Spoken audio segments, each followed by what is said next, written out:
Tonight, we report on new information on the officer-involved shooting in Moses Lake and how much money the Grant County prosecutor candidates have raised. What's happening in sports, Bob? Quincy knocks off number 9 ranked Othello, and the Ephrata Tigers drop their first match of the season. Let's take a peek at our Weather Center forecast. Next Pacific storm arrives tonight. I'll let you know who will see rain and snow, as well as when the next storm system will arrive. I'm Cristina Sanchez, and I'll have your extended forecast just ahead. I'm Alan Troop, and we have all this and much more on iFiber One News. From the iFiber One HD studio here in the heart of the Columbia Basin, this is iFiber One News, your #1 source for local news, sports headlines, and our very own Weather Center forecast covering the entire Columbia Basin. This is iFiber One News, and it starts now.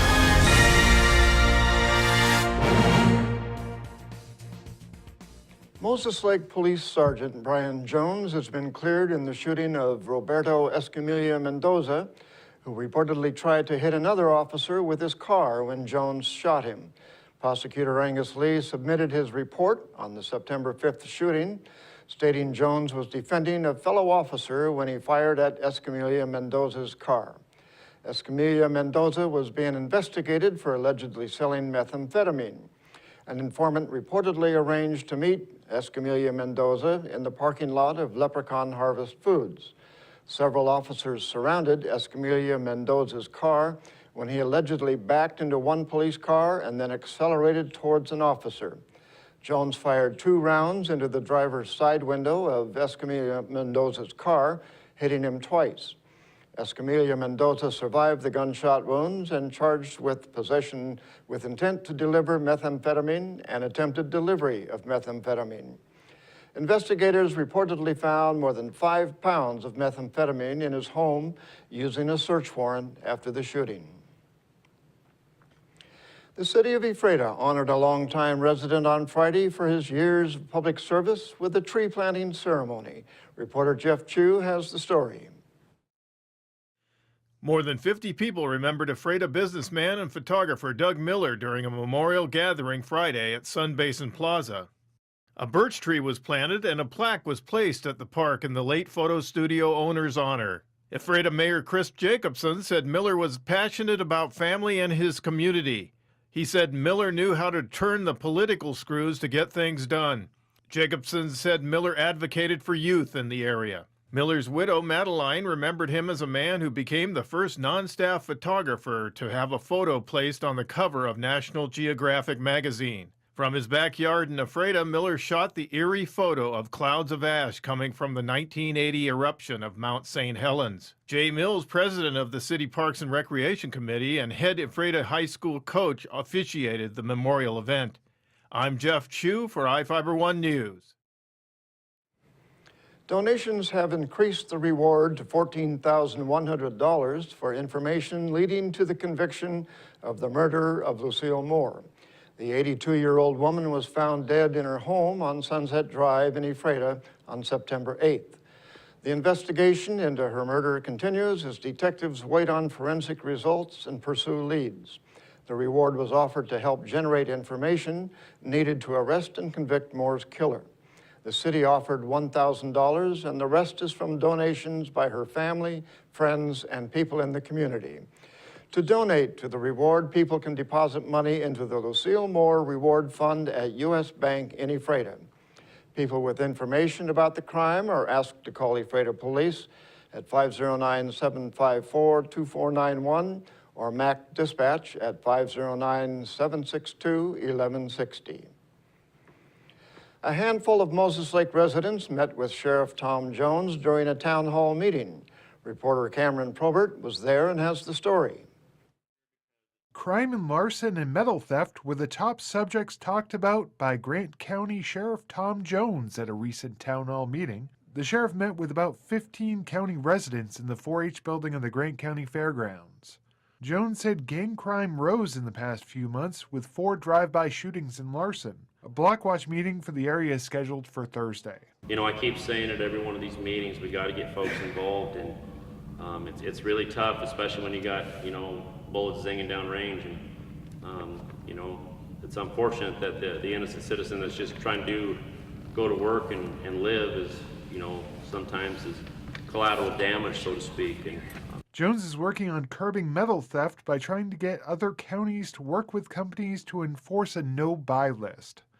The list is aimed at preventing people who have been convicted of a crime from selling scrap metal. I think it's important. I think the problem is big enough statewide that if we can get all 39 counties to come together and all of them have these names that, you know, because they go county to county, there's no doubt about it, that we might be able to reduce it even more. For iFiber One News, this is Cameron Probert reporting. And now we take a look at people being sought by law enforcement. This is Sheriff Tom Jones with the Grant County Sheriff's Office. Each of the people you see here have a warrant for their arrest. If you see any of these people, we ask you do not attempt to detain or apprehend them, but call us at 509-762-1160 or send us an email at crimetips@co.grant.wa.us. If the person is presenting a danger, call 911. With your help, we can bring these people to justice and make our community safer. We'll be back right after this. Are you looking to improve your or your child's smile? At Casciati Orthodontics, we make it our mission to make braces more affordable and fun. Our business has proudly served the Columbia Basin for over 20 years, and our new conveniently located state-of-the-art facility offers a relaxing environment full of fun activities for the kids. We accept all types of insurance and have convenient payment plans available. Give us a call for a complimentary evaluation, no referral needed, or check us out on the web and make an appointment online. Hi, I'm Angus Lee, the Grant County Prosecutor, and I've spent my entire adult life committed to public service. As a younger man, I fought for our country in the United States Marines, and I was awarded the Combat Action Ribbon and the Purple Heart. For nearly a decade now, I've been fighting criminals here in Grant County. My trial record speaks for itself. I have convictions in over 90% of my jury trials, and I've personally prosecuted the most serious cases, and I've won. Angus Lee, the proven crime fighter. I'm Angus Lee, and I approve this message. Hi everyone, I'm Cristina Sanchez with your One News Weather Center, brought to you by Bud Clary Toyota dealer. Toyota, let's go places.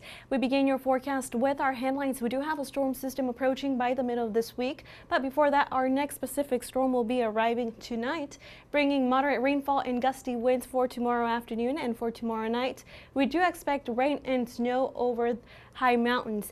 Now, as we look at our almanac here in Alpharetta, our normal high temperature is in the mid-50s. High temperature for today, mid-50s as well. And we did start off the day in the upper 30s. So we did have a cold morning in place. And as we look at Moses Lake, high temperature in the mid-50s. Average high is 57 and started off the day with 38 degrees. Now our current temperature right outside your door here in Alpharetta, we are in the low 50s, mostly cloudy skies. We'll continue to see that increased cloud coverage throughout the evening hours as the next storm system approaches. And believe it or not, these are the remnants of what used to be Hurricane Ana that is coming in along the coast throughout the overnight hours into the Cascades. And for tomorrow night, we will see showers and also rain and snow up in higher elevations in the mountains. Everything will be moving out into the eastern parts of our state and inland northwest. And for this Wednesday afternoon, mostly clear skies here in our Columbia Basin.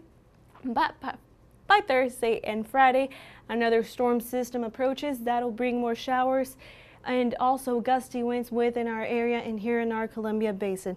Now we take a close look into what we can expect for this Tuesday afternoon. High temperatures only into the upper 50s in Seattle, with showers and gusty winds in place in our Yakima Valley.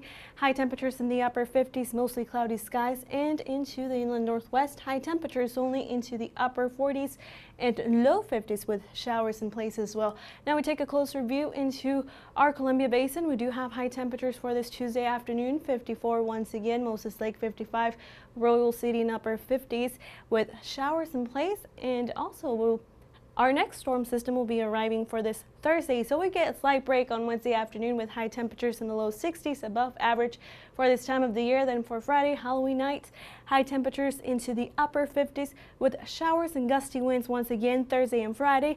Then we'll clear out for this Saturday afternoon with high temperatures in the low to mid 50s. Then also on Saturday night, before you go to bed, don't forget to set back your clock 1 hour as we begin daylight savings time.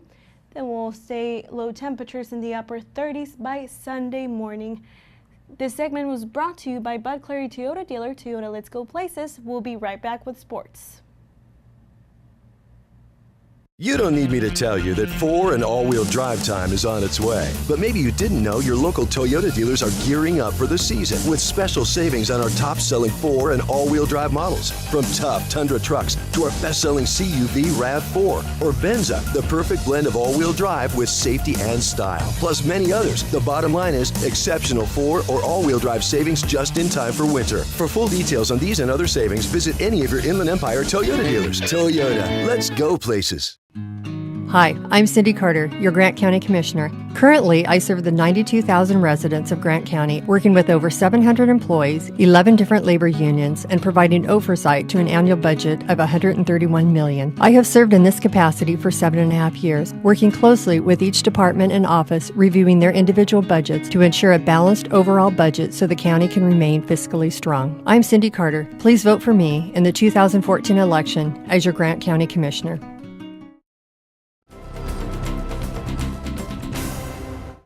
Ephrata had a chance to inch closer to the postseason playoff race. Prosser had another thing in mind when the Mustangs took to the gridiron at Kiwanis Field Friday. Here's Sean Wells with the story. Both teams were 5-1 in conference play and needing a win to stay right behind undefeated Ellensburg. It was Prosser who struck first. All-State receiver Cordell Jones caught the touchdown pass. Then Jones and Mustang QB Kason Blair hooked up again, this time for 45 yards, putting Prosser up 12-0. The Mustangs will go on to take a 19-0 lead. Then Ephrata came storming back. Lloyd Burleson had a 55-yard QB keeper for a touchdown.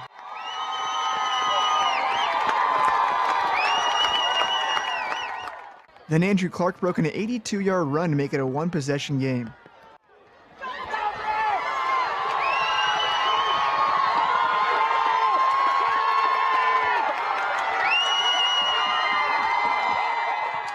But the Tiger comeback was just short as Prosser held on to win 19-14. The Tigers will look to get a win next week at Ellensburg. For Fiber One News, Sean Wells.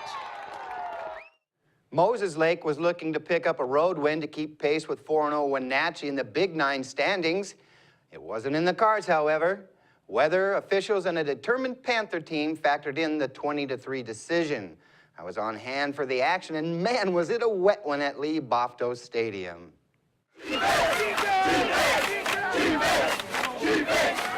It was a miserable night as rain drenched the field and everyone in attendance at the Apple Bowl. Wenatchee went up 7-0 midway through the first quarter. Moses Lake answered back with a Ren Riley field goal to narrow the gap to 7-3. Sloppy playing conditions created turnovers by both teams, and the score held up through intermission. The third quarter was a rough one for the officials and the Moses Lake coaching staff, as both made critical mistakes that gave the Panthers a big lift. Chase Reish busted off an 85-yard TD run that was waved off on a block in the back penalty. After a lengthy conversation in the rain, the flag was picked up and the touchdown was put on the board. The call drew an unsportsmanlike penalty on the Chiefs' sideline. A roughing the kicker call on the PAT followed, and the Panthers kicked off from the Moses Lake 30. The Chiefs were unable to regain their composure after the strange twist of events and dropped the game by 17 points. Reese led the Panther attack with 203 rushing yards on 23 carries and a score. The loss drops Moses Lake into a tie with Davis for the second place and the final playoff spot out of the Big Nine. The two teams go at it on Lions Field Friday. The winner gains the upper hand with one game left in the regular season. Quincy pulled off a huge 35-6 road win over the number 9 ranked Huskies in Othello. It was the 4th win in a row for the Jacks. The teams combined for 272 rushing yards in the contest, but didn't complete a pass. Othello led 6-0 early. A string of 35 unanswered points foiled postseason plans for the Huskies. Ephrata girls soccer had a chance to wrap up the CWAC League title at Ellensburg Saturday. The number 2 ranked Tigers were on a 15-game win streak heading into the showdown with the Bulldogs. Ellensburg grabbed a 1-goal lead and held on to win it 1-0. The loss drops Ephrata into a 3-way tie with Ellensburg and East Valley as they all finished the regular season at 8-1. By virtue of a preseason tiebreaker draw, Eberg is the number 1 seed to the district tournament. Ephrata is the number 2 seed and East Valley number 3. The Tigers get a first-round bye. The team will host the winner of the East Valley Othello game November the 1st. We'll be right back after this. I'm Daryl Pheasant.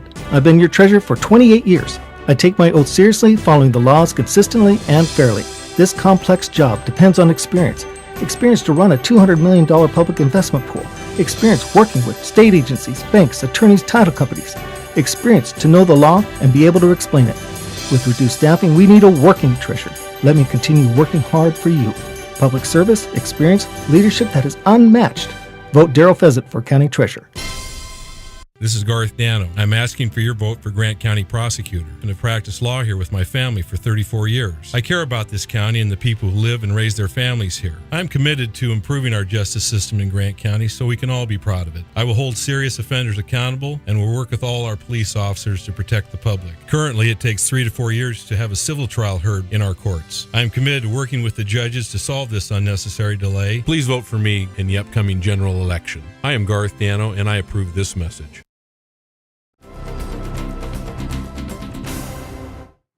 Our spotlight story tonight is about people painting pumpkins in Ephrata. Reporter Devin Higgins has the story. It was a day of art, fall weather, and Halloween spirit at Ephrata High School as kids of all ages took part in annual pumpkin painting on Saturday. That'll work. It had a face on it. More than 100 kids from kindergarten through 6th grade came to sling some paint and create their own unique pumpkin. Everything from jack-o'-lanterns to skulls, witches, bats, and all manner of Halloween decor was on display. The event, now more than a decade old, is put on by the Ephrata High School Family Career Community Leaders of America Club. Mickey Johns, one of the club's advisors, said the event gives students a chance to get first-hand experience working in the community. The idea is for students to just have interaction and contact with children, and we're just encouraging them to be able to have time with them and have a conversation and talk to them at their level. And these are students that their focus is children, so they want to share their time and give back to the community through working with kids.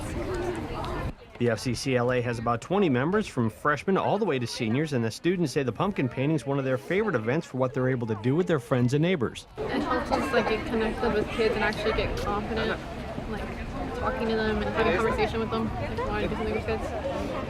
It also makes you happier. I wasn't really happy when I came here, and then all the kids made me in a good mood.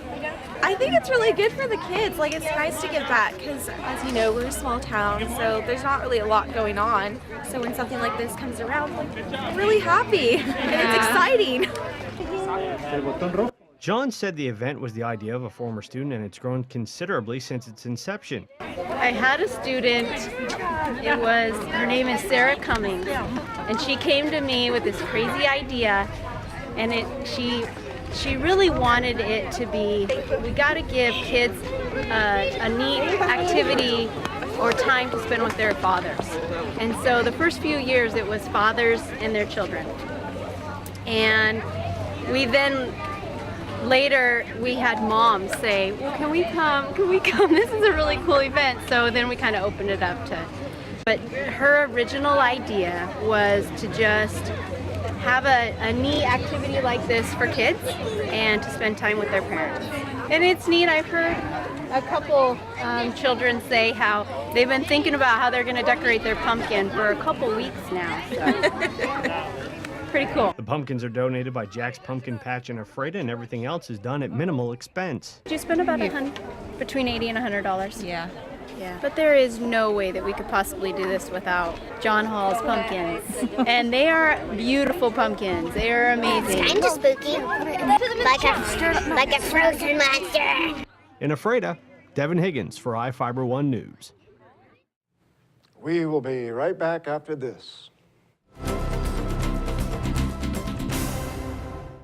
Hi, this is Kelly Moore from Moore Furniture. I want to let you all know how excited we are about Sealy's new gel memory foam beds. Sealy has taken memory foam to a whole new level by infusing gel beads into the mattress to keep you from getting too warm while you sleep. They come with a 25-year warranty, and we've got them on our floor for you to try out. We also offer free delivery and in-house financing, so stop by and see us and get yourself sleeping good at night. Remember, whatever you do in bed, Sealy supports it. So come see us at Moore Furniture in Ephrata or find us on the web at moorefurniture.net. Papa John, pizza maker. Peyton Manning, playmaker. New season, Peyton. You got to have a kickoff deal to start it right. Okay, like a superstition. Yeah. You got any superstitions? Score more points than they do? That's not really superstitious. It works. Up your game with the new kickoff special. Get any large 2-topping pizza, only $10. Add a mega chocolate chip cookie for only $5 more.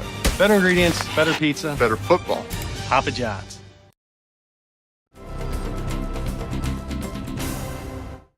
Welcome back.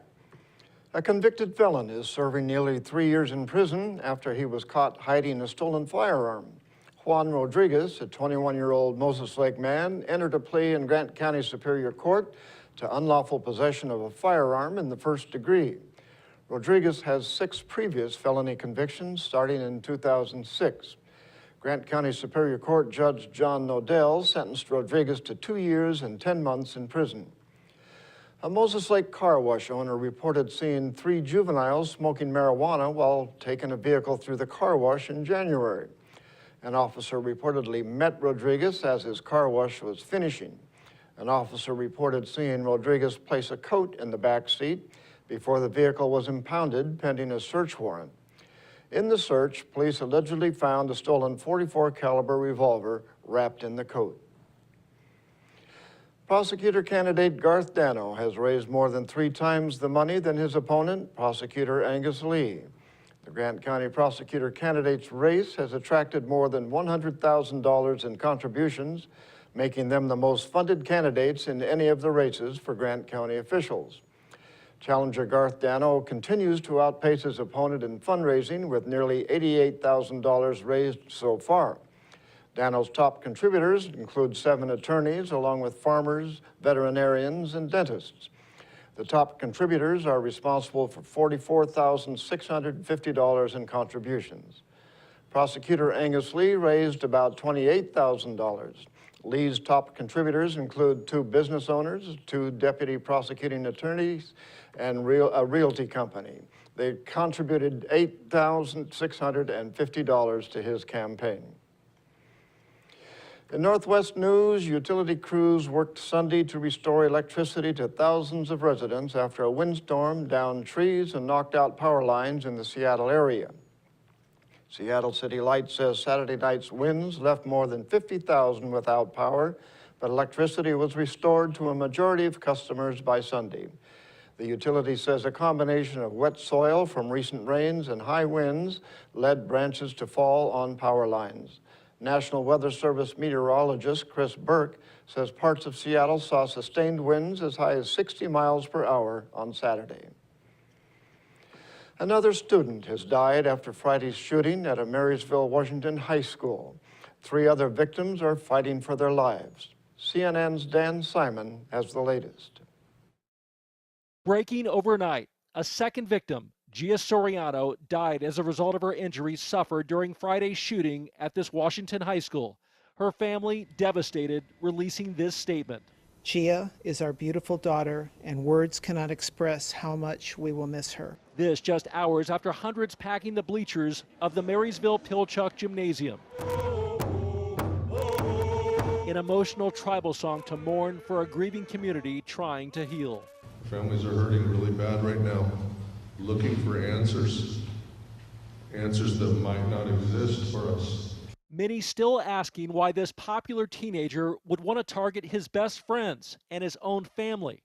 It was Friday morning when freshman Jalen Freiberg entered the cafeteria, walked up to a table where his two cousins were sitting with friends, and opened fire with a .40 caliber handgun. He came up from behind and fired about 6 bullets into the backs of them. 3 others remain hospitalized in intensive care: Shaylee Chucklenaskett and cousins Nate Hatch and Andrew Freiberg. The first victim, now identified as Zoe Galasso, remembered as a beautiful soul who always had a smile on her face. She was so beautiful, and she was just so funny and amazing, and we all loved her so much. Teacher Megan Silberberger now being hailed as a hero. Witnesses say the first-year social studies teacher ran toward gunfire and confronted the shooter. She grabs his arm, a hand on hand. It happens in seconds. Moments later, Freiberg is dead of an apparent suicide. Exactly why this all happened is still unclear. The New York Daily News reporting that students say Jalen targeted the group after he was spurned by a love interest who chose one of his cousins over him. A friend of Zoe Galasso telling CNN that the victim was dating Andrew Freiberg, the shooter's cousin. They were great friends. There's no explanation. He snapped for whatever reason. Recently elected homecoming prince, Freiberg was a well-liked student, but on Twitter, a darker personality. I know it seems like I'm sweating it off, but I'm not, and I never will be able to. And one day before the attack, it won't last. It'll never last. That's going to do it for us here at I-501 News. We want to thank you for watching, and we'll see you again tomorrow.